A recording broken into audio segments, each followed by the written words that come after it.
Hello, how are you all? আজকে দেখো খুবই ইন্টারেস্টিং একটা টপিক নিয়ে এসেছি, সেটা হচ্ছে ট্রিগোনোমেট্রিক রেশিও। ট্রিগোনোমেট্রিক রেশিওতে সাইড এবং অ্যাঙ্গেলের রেশিও ডিনোট করার জন্য আমরা কিছু সাইন ব্যবহার করে থাকি।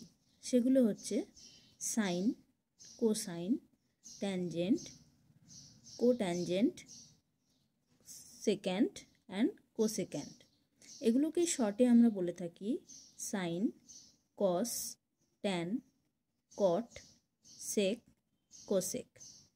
Sign equal to perpendicular by hypotenuse, cos equal to base by hypotenuse, tan equal to perpendicular by base, cot equal to base by perpendicular, sec equal to hypotenuse by base, and lastly cosec equal to hypotenuse by perpendicular. Thank you everyone.